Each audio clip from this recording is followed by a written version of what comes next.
नमस्ते सदावत्सले मातृभूमि। हम लोग चर्चा करने जा रहे हैं एक ऐसे विषय पर जिसमें भारत की इम्पोर्टेंस विश्व को समझ में आ रही है।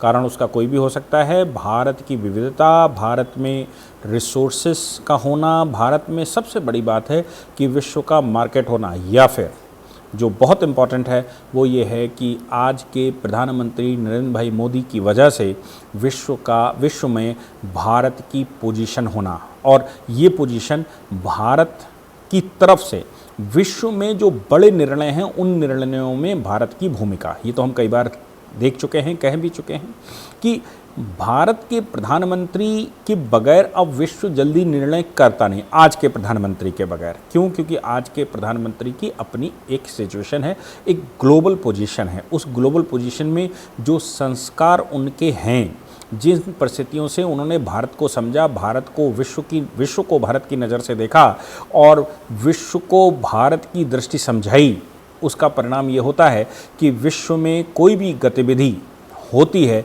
बड़ी गतिविधि, तो भारत से पूछना अनिवार्य टाइप का हो गया है। भारत की हाँ, भारत की कंसेंट, भारत का डिनाई करना या भारत का किसी के साथ खड़ा होना आज मायने रखता है। मैं वैसा मायने की बात नहीं कर रहा हूँ जो आज से 8 वर्ष पहले भारत का कोई विदेश मंत्री भी अगर अमेरिका जाता था तो उसके कपड़े उतार कर उसकी तलाशी ली जाती थी। भारत के प्रधानमंत्री विदेशों में जाते थे तो आम नागरिक की तरह वहाँ उतरते थे और घूमते थे। आज भारत ग्लोबली पहचाना जाता है। भारत के प्रधानमंत्री की अपनी सिचुएशन है और भारत का वीज़ा, भारत का पासपोर्ट आज विश्व के लिए मायने रखता है। ये सब बातें तब आपको समझ में आएंगी जब किसी विदेशी से भारत, जो विदेश में रहता है, एनआरआई, उससे पूछेंगे कि भारत की आज की ग्लोबल सिचुएशन क्या है। इसी कड़ी में यूक्रेन रशिया वार चल रहा है। यूक्रेन रशिया वार में लगातार भारत के ऊपर ये प्रेशर था कि आप रशिया को क्रिटिसाइज़ कीजिए कि रशिया ने गलत किया, और रशिया के विरुद्ध सैंक्शंस लगाइए। यूएस ने लगाए हैं, यूएस के खेमे में जाइए और उन पर सैंक्शंस लगाइए, यूरोप के साथ खड़ा हो जाइए।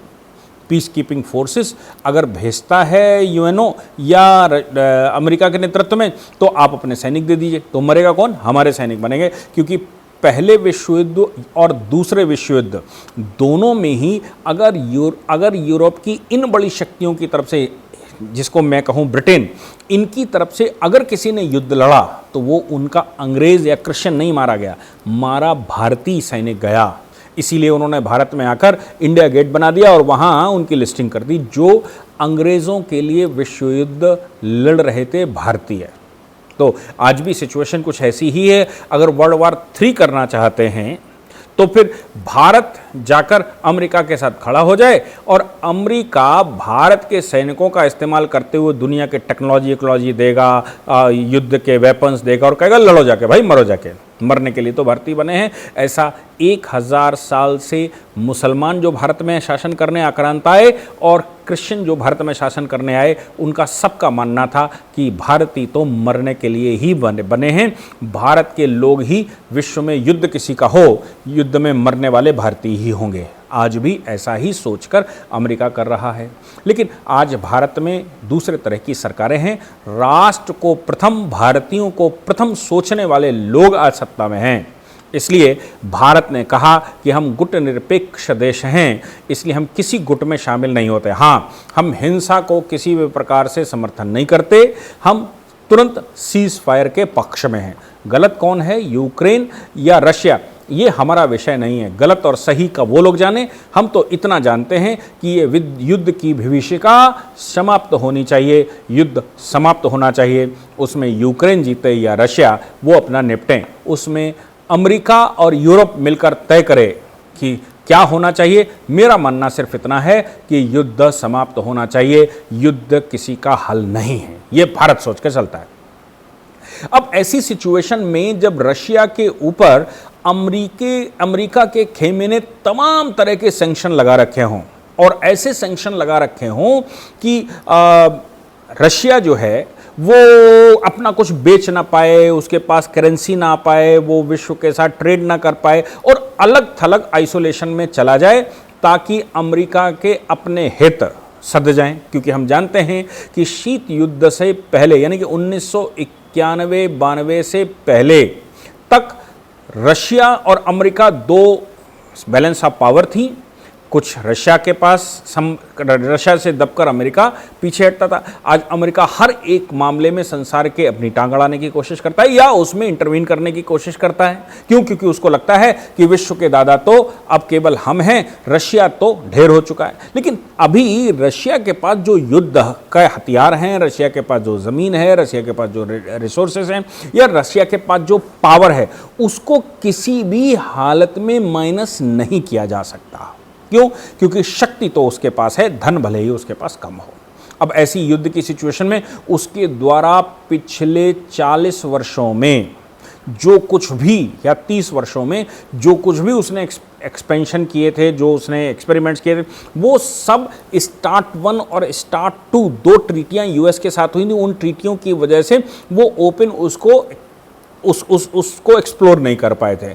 ऐसा कहते हैं जानकार कि वो सारा रखा हुआ बारूद, वो सारे रखे हुए चीज़ें जो उनके पास पड़ी हुई थी, उन्होंने यूक्रेन में फेंक दी और वो उनका नष्ट उनको करना ही था। उन्होंने जाकर यूक्रेन में नष्ट किया और विश्व को बताया कि आधुनिक हथियार तो अभी हम इस्तेमाल कर ही नहीं रहे हैं, अभी तो हम वो ट्रेडिशनल हथियारों का इस्तेमाल कर रहे हैं जो मेरे पास फालतू पड़े हुए थे, जिनका मेरे पास कोई यूज़ नहीं, जिससे हमारी इकोनॉमी पर कोई विशेष फ़र्क नहीं पड़ेगा, ऐसा मानकर चलते हैं। हालांकि जानकार तो लगातार ये कहते ही हैं कि 1500 करोड़ 1500 अरब रुपए का डेली का ये हो रहा, वो हो रहा, ये तो है ही, जो बेकार पड़ा है वो भी, उसकी वैल्यू तो है ही।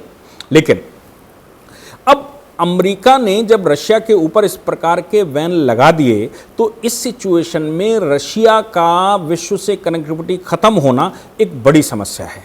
यही कारण था कि रशिया के विदेश मंत्री पहले जब से युद्ध फरवरी में छिड़ा है तब से उन्होंने 2 विजिटें की हैं। एक विजिट उन्होंने अभी टर्की में की है, जिसमें रशिया और यूक्रेन की वार्ता हो रही थी।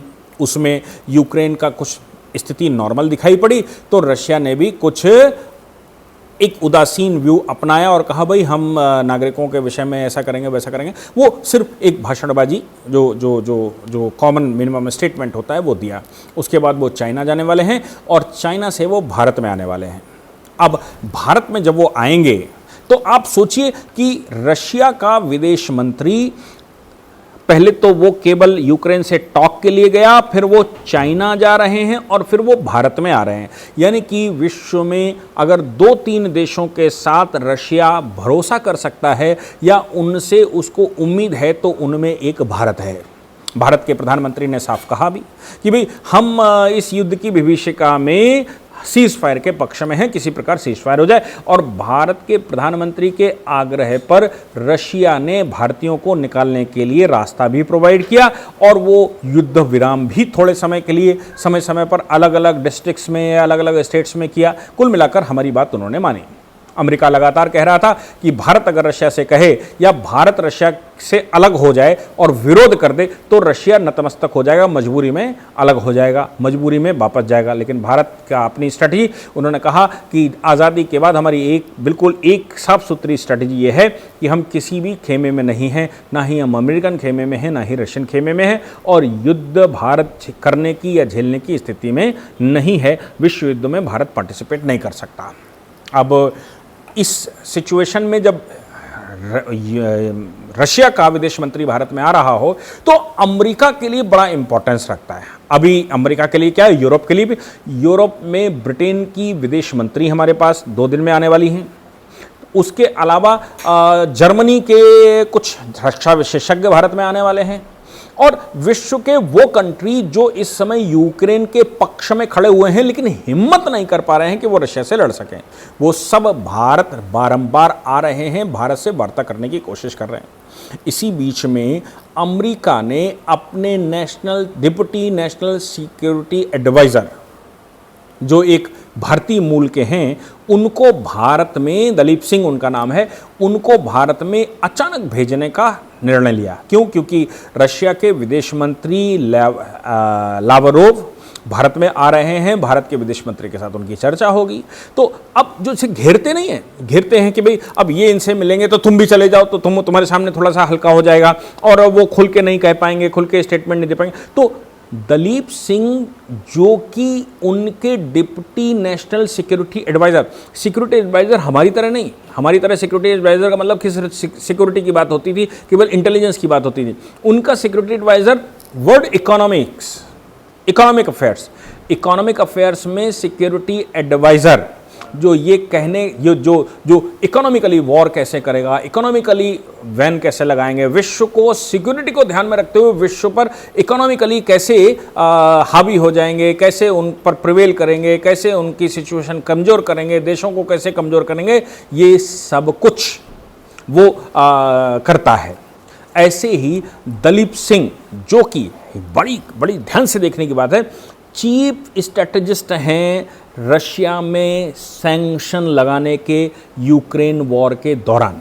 फिर से कहता हूं, दलीप सिंह जो कि चीफ स्ट्रेटेजिस्ट हैं रशिया पर वैन लगाने की, इकोनॉमिक वैन लगाने की, क्योंकि ये तो नेशनल सिक्योरिटी के एडवाइज़र इकोनॉमिक्स हैं, तो कैसे इकोनॉमिक बैन उन पर लगाए जाएं, कैसे उनके ऊपर सैंक्शंस लगाए जाएं, उसके ये स्ट्रैटेजिकल करता है।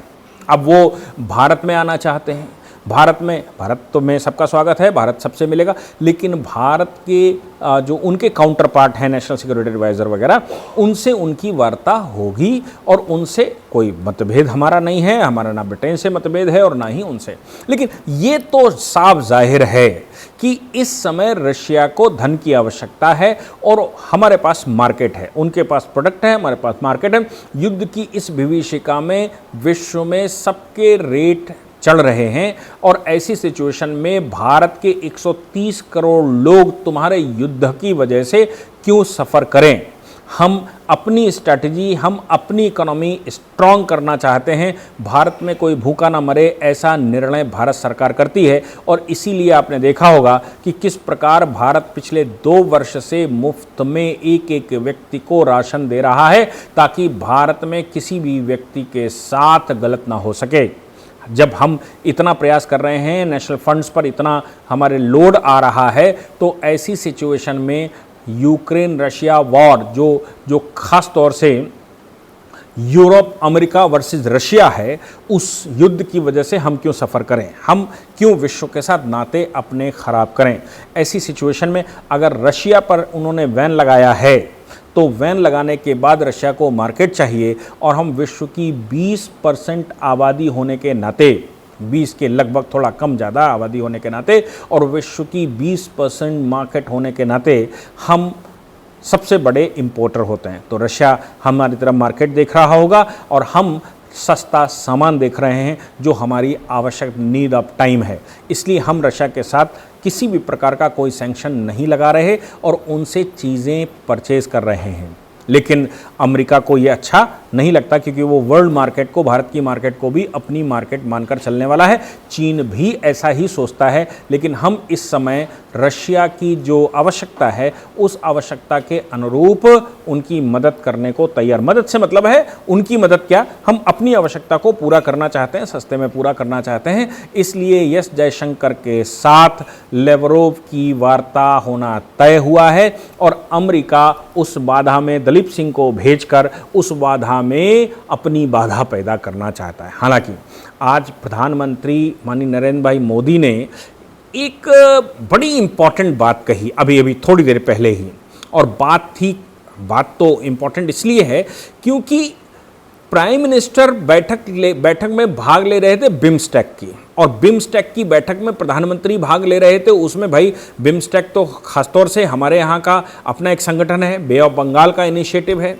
बे ऑफ बंगाल का इनिशिएटिव इसलिए है क्योंकि इसमें जिन कंट्रियों के नाम आते हैं बिम्स्टेक के बारे में मैं आपको थोड़ा सा बता दूं कि भारत, श्रीलंका, बांग्लादेश, म्यांमार, थाईलैंड, नेपाल और भूटान। अब आप सोच सकते हैं कि ये सारे के सारे कंट्री जो यहाँ पर आते हैं, ये सारे कंट्री, इनमें सबसे बड़ा कंट्री भारत ही है। भारत सबका नेतृत्व कर सकता है। तो बिम्स्टेक की आज ऑनलाइन बैठक थी। उस बैठक में प्रधानमंत्री जी ने जो स्टेटमेंट दिया, अब बिम्स्टेक को अगर दूसरा इनिशिएटिव माने तो एक सार्क भी, south Asian association for regional corporation भी है। इस बिम्स्टेक की बैठक में प्रधानमंत्री जी ने कहा कि यूरोप का इस समय का हाल देखकर ये कहा जा सकता है कि नया वर्ल्ड ऑर्डर क्या होगा और नए वर्ल्ड ऑर्डर में विश्व किस तरफ जा रहा है, इंटरनेशनल ऑर्डर क्या होगा। ऐसी सिचुएशन में जब पावर या इसकी स्टेबिलिटी यूरोप सिक्योर न कर पा रहा हो, ऐसी सिचुएशन में बे ऑफ बंगाल के चारों ओर आने वाले कंट्री एक नया रास्ता खोल सकते हैं और पावर शिफ्टिंग इधर हो सकती है। मैं तो लगातार कहता हूं कि भारत के प्रधानमंत्री आज के वो कृष्ण नीति के फॉलोवर हैं और भगवान श्री कृष्ण की नीति ये है कि हमारा सबसे ज़्यादा लाभ कहाँ है। हम इसके पक्ष में नहीं है कि विश्व में युद्ध हो, लेकिन हम अपना लाभ तो देखेंगे ही। अगर महाभारत हो रही है और होना तय है और हम रोक नहीं सकते, तो कृष्ण ये देखेंगे कि हमारे लोग कैसे विजेता बने, क्योंकि हम अब महाभारत रोक नहीं पा रहे हैं। तो अब अगर हम विश्व युद्ध रोक नहीं पा रहे हैं, तो अब देखना यह है कि भारत सुपर पावर बनकर कैसे उभरे। ये भारत के प्रधानमंत्री की दृष्टि है। इसीलिए बिम्स्टेक की बैठक में माननीय प्रधानमंत्री जी ने कहा कि अगर यूरोप में पावर सेंट्रिक नहीं हो पा रही, वहाँ से वर्ल्ड ऑर्डर तय नहीं हो पा रहा, तो बे ऑफ बंगाल के आसियान या बिम्स्टेक के कंट्री अब महत्वपूर्ण भूमिका निभा सकते हैं, जिससे नया वर्ल्ड ऑर्डर तय हो सके और विश्व को दिशा दिखाई जा सके। मुझे लगता है कि भारत की इम्पोर्टेंस जितनी इस समय है और भारत जिस प्रकार से बहुत सोच समझ के अपने को व्यवस्थित करके चल रहा है, वो भारत के प्रधानमंत्री नरेंद्र भाई मोदी की सोच का परिणाम है, उनकी सूझबूझ की नीति का परिणाम है। और भारत अगर बचा ले जाता है इस पूरी विभीषिका से, तो ये निश्चित है कि अगला सुपर पावर भारत ही होगा इस विश्व युद्ध के बाद। जय हिंद, जय भारत, वंदे मातरम।